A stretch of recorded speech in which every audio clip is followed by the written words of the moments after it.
I am so, so glad that you are here. I know it's been difficult. It's been really, really hard for you. These last few days, they've been particularly unkind to you. I know. Or if we're being completely honest with ourselves, I think it's fair to say that it's been like this for quite a while, hasn't it? Yeah. You felt like this for far, far too long. And the last few days have just brought it into focus, perhaps more than usual. We both know it was never supposed to be this way, was it? This isn't how you imagined things would be when you were a little child growing up. You didn't plan or foresee that it would feel like this day to day. It's not the vision that you'd created for yourself. Like me, you were probably full of excitement for what your future held. You thought those long summer afternoons were just the start to a perfect grown-up life, a life that was just beginning to unfold in front of you.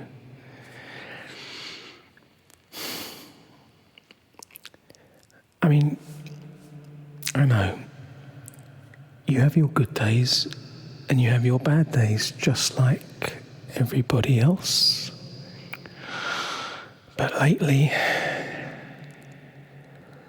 it's just felt so unfair. Well, I'm with you 100%.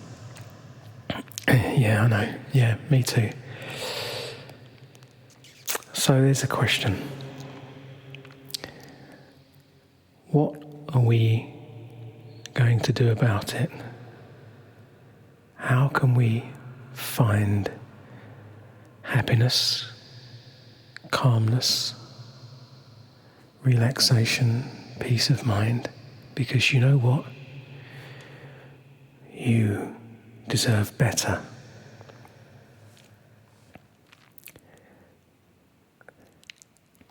I want you to find yourself a quiet environment, somewhere that you can switch off from outside distractions, even if it's just for a little while, just somewhere where you can switch off, somewhere that you most likely won't be disturbed. Just a bit of time for yourself, a bit of space, a bit of time just to relax, be at one, be alone, just to listen to my voice. It's not too much to ask, is it, for those around you? See if you can do that. Find a place. That's the first part. Now, I need you to find your headphones, if you haven't already, and put them on, please. I don't mind, it doesn't matter what you use, AirPods, sleep phones, headband, whatever. Once you've done that, have you done that? Good. Now please, lastly, go and find a place in your environment where you can lay down or a spot that's comfortable, a chair, sofa, just somewhere in the peace and quiet where you can listen through your headphones to my voice and not be disturbed. Somewhere that's very, very comfortable for you to lay down or to sit. Familiar place that's cozy and warm. Just that little place that you find, that place you go. Okay. Or if you're in that place now, then let's start. Let me begin. Oh, another thing I should have said, it's completely up to you whether you choose to watch me or not. It's really not important. Please feel free. Don't be distracted by your device. Please, I would probably advise you to just put it down and simply close your eyes and listen. I promise if you're not seeing, you're not missing much. If anything, you're bored of the sofa behind me and the completely unoriginal pink and blue lighting thing that I persist with from one video to the next in some sort of, I don't know, blind notion of continuity. Who knows? I would much rather you just zone out, listen, and be at one with the sound and not be distracted by anything visually. Okay, let's just take a moment. If you've gotten yourself into that good space, let me help you to now get your breathing and your heart rate where they should be. And I want you to follow this breathing pattern with me.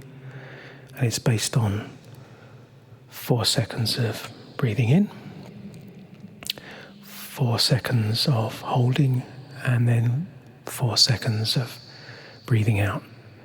Doesn't have to be exact, so just do whatever feels comfortable for you. You can breathe in and out through your mouth, nose, or change it up, or, doesn't really matter. Just do whatever feels best and whatever feels most comfortable. So, breathe in now, breathe. 2, 3, 4. Hold. 2, 3, 4. And breathe out. 2, 3, 4. And now repeat. Breathe in. 2, 3, 4. Hold. 2, 3, 4. And breathe out. 2, 3, 4. Once more. Breathe in. 2, 3, 4. Hold. 2, 3, 4. Breathe out. 2, 3, 4. Let your breath reach a steady and predictable rhythm. Okay. Now listen carefully to this.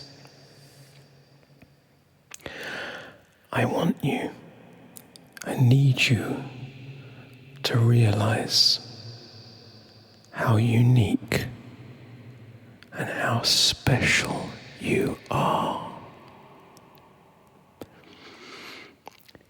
You are capable of great emotional complexity,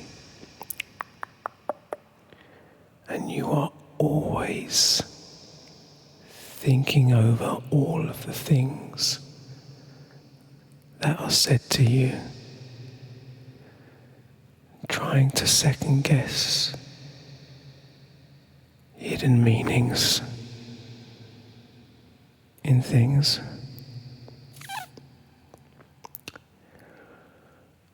We're going to try and let that go now. Breathe in.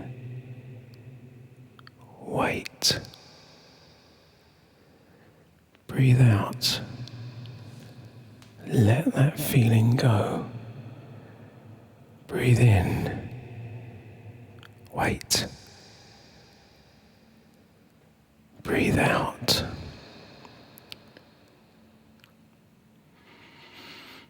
You know how much you are loved and cherished by the people who matter most to you in your life. And anyone who doesn't love and accept you for being the caring, the trusting person full of empathy, the wonderful, unique, beautiful person that you are. Well, if they don't realise that, well, that can be their problem from now on, okay? Not yours. You are so kind, so thoughtful, so considerate. You always listened when it would have been easier to have switched off. You never forced people to take your advice as a way of making yourself feel good. No. You just offered up your support. You just gave your support as someone who cared and as someone who listened. You listened. And only then, when prompted, did you give your honest thoughts on that person's situation and how it might best be resolved.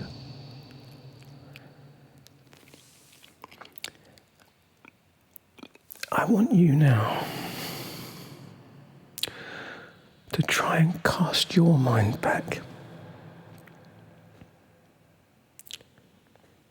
Cast your mind back and find in your memory a moment, a particular act of kindness that you showed to someone. It can be anything you like, really doesn't matter. It doesn't matter if it was something grand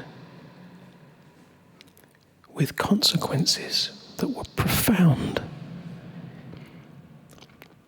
And equally, it could be the tiniest little day-to-day act of kindness. It made a difference to somebody's day.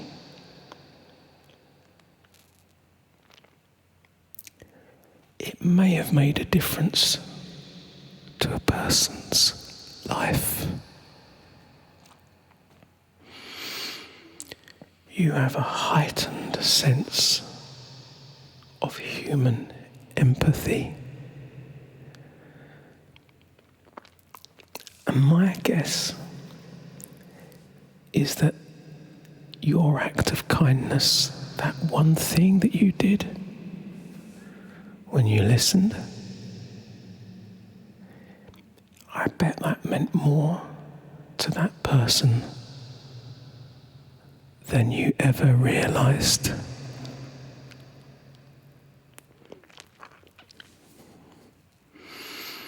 I'll try and find one or two myself. Search back in my mind. I always go to my school days, inevitably. I raise a mind for things from decades and decades past. I can't remember what happened last week, but yeah, you give me anything in the late 70s to 92, I'm there. I'm all over it. Okay, yeah, let me think. All right, yeah, I've got it. I remember one summer term, lunchtime, primary school. What is it about the sun? Something about the sun's warmth that sears the bookmark into life's memories. Or is it extremities of weather? Snow, cold, ice, snowballs. But for me, summer, being young, being in the warm rays of the sun. It's primary school, it's lunchtime, it's lunch break. I guess I'm about 9 or 10 years old. I'm sitting on a grassy bank beside the school field. I'm watching some other boys from a different class. They're playing football, soccer, kicking a ball about. But they haven't started the game yet. They're going through the same process that occurs every day in every school, with the boys lining up against the fence.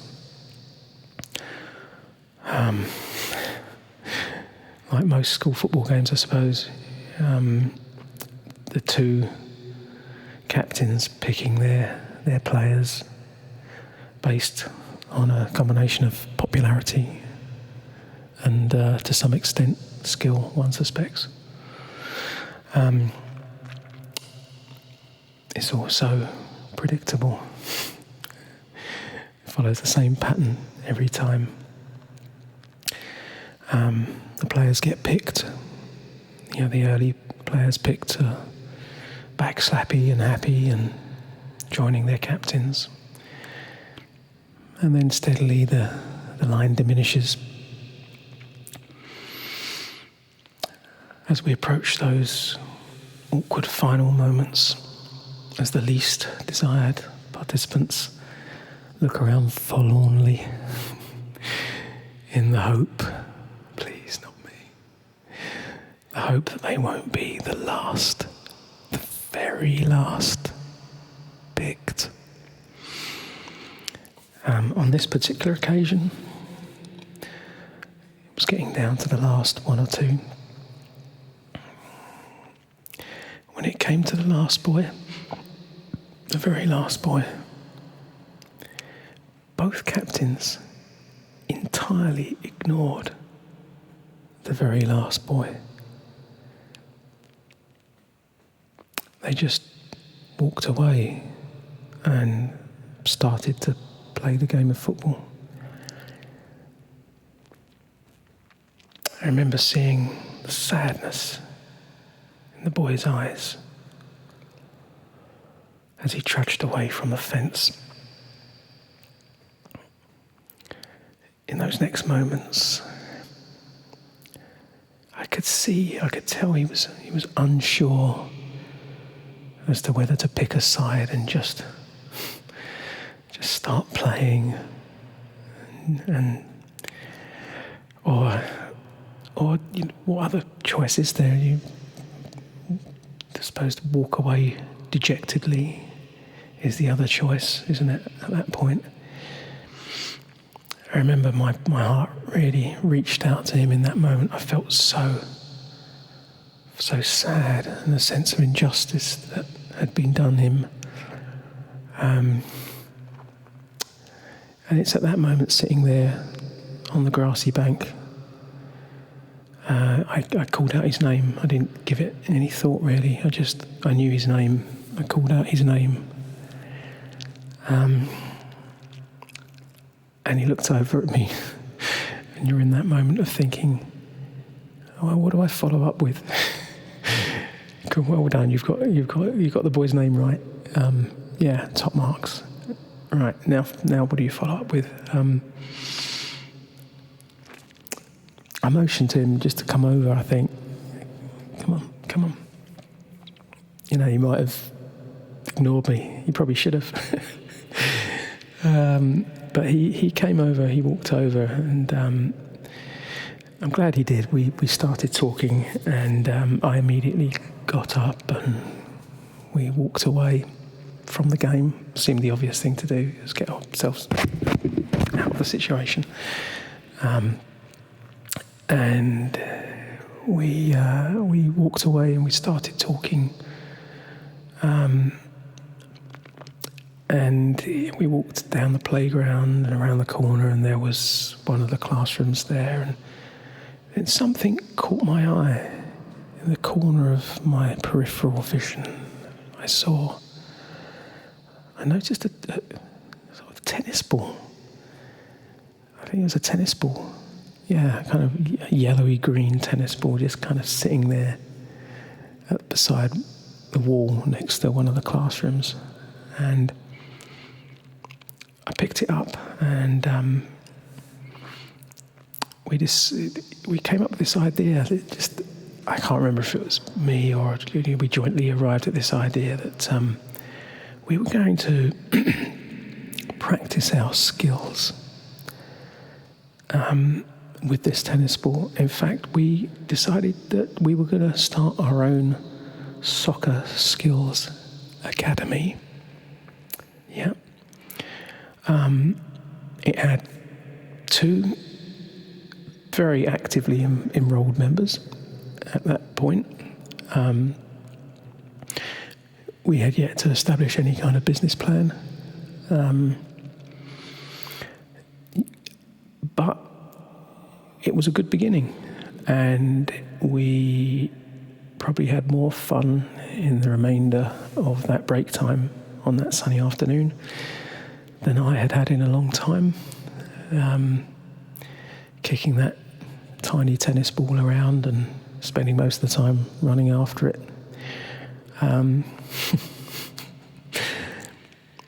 But it was a moment that felt very good, and I never really spoke to that boy much after that time. He never told me how he felt being forgotten and overlooked by his friends, or what my calling him over meant to him at the time. But that's not what matters. To me, I shall never forget that look in his eyes and the smile on his face when he suddenly had purpose. A purpose for the rest of that break time.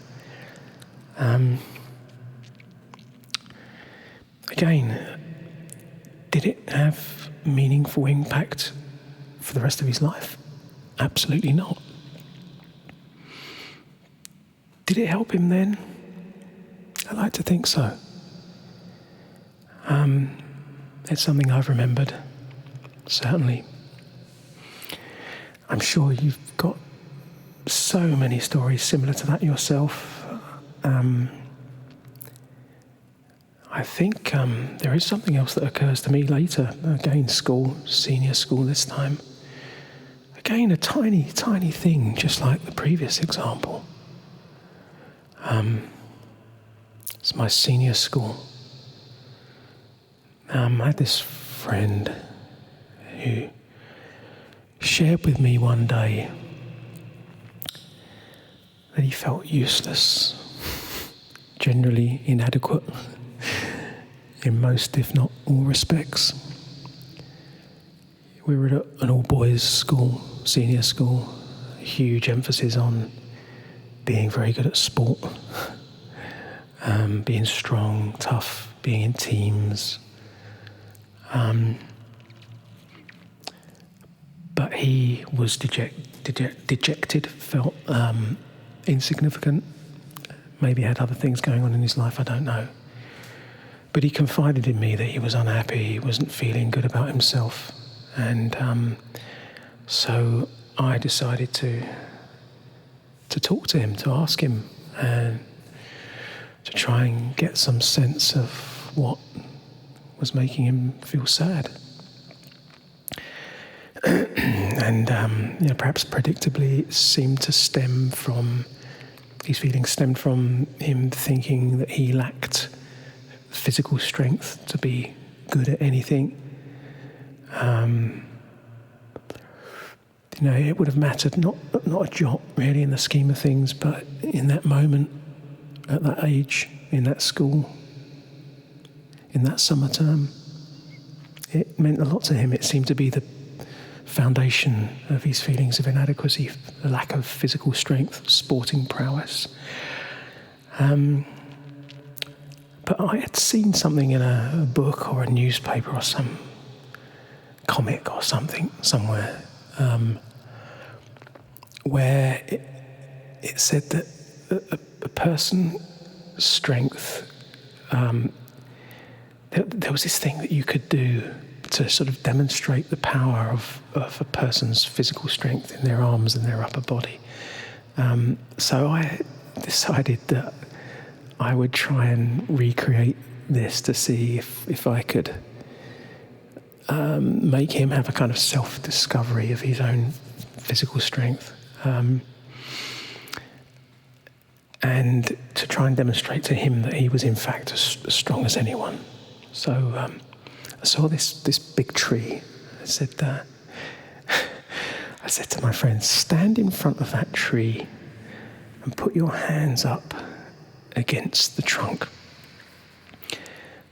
while keeping your arms perfectly straight. Arms out in front of him like that against the tree. Arms completely straight. And he followed my instruction, albeit with a sort of quizzical look on his face.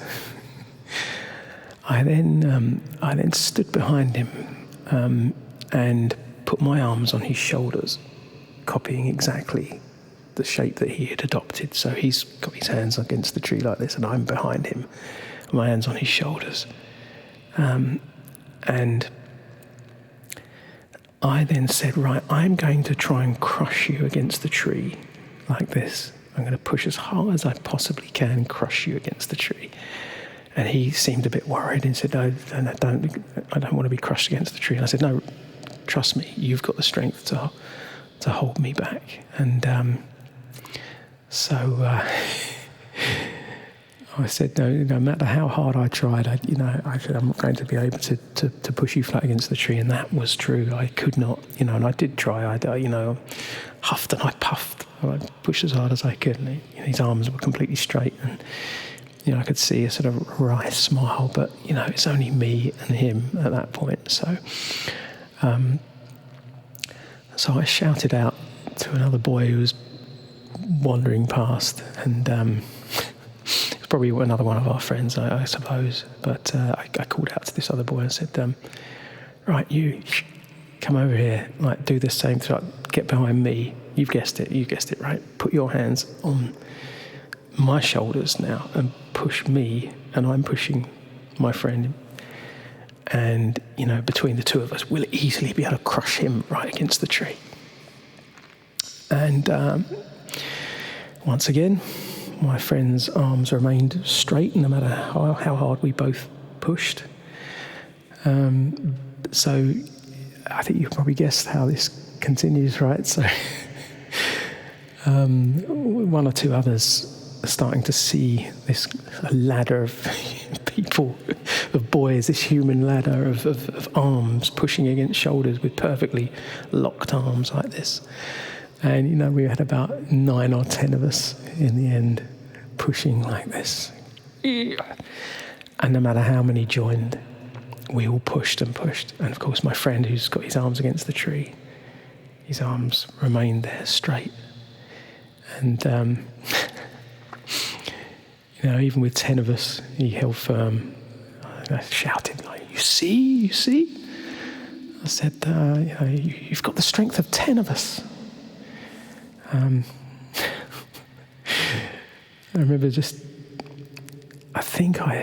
I don't know, it might be my memory's way of remembering it, but I thought I saw he certainly was smiling. There was laughter. It may have been gentle tears of joy in his eyes, I don't know, but there was definitely a change in his demeanour for the rest of that day. I patted him on the back. I said, you've got the strength when you it's kind of when you put your mind to it. And I'm sure it's some basic physics thing, isn't it? It's a bit like the ball, that whacks the other ball and there's a row of, it's one of those things. But it doesn't matter. It doesn't matter. What matters is that he felt really good about himself. He felt uplifted. If anything, it brought a group of us together, and we were all kind of laughing because every person that joined the chain link of us was convinced that they, with their strength, would be the one to buckle him against the tree. And of course, it didn't happen. And it seemed to be something that helped him that day. So they're just two minor, tiny things that I'm sure are long, long forgotten by everybody other than me. But I just think it's important to use those as examples, and you will have hundreds of them, and you probably won't be able to remember most. You might not remember any, although I urge you to try and do so, because I want you to remember always, you have so much to give. So much kindness is in you. Kindness that has helped so many people around you throughout your life. You've made a difference. Whether you realised it at the time or not. You are amazing, unique, intelligent, full of kindness and empathy. You have wisdom, a caring nature. All of those wonderful, wonderful things that make you the person you are, and the person that those around you cherish so dearly. You have everything you need to make the world around you better.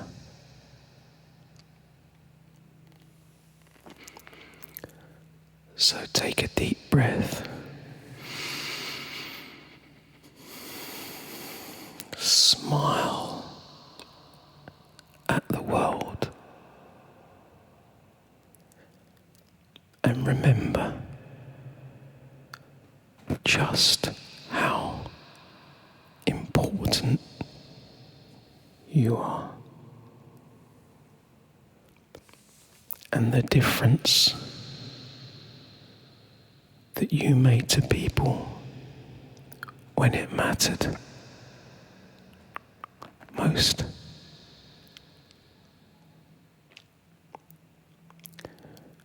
And for the opportunity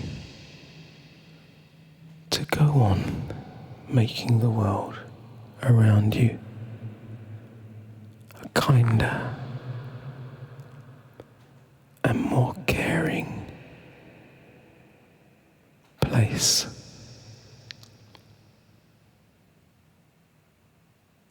Thank you so much for coming on this journey with me today.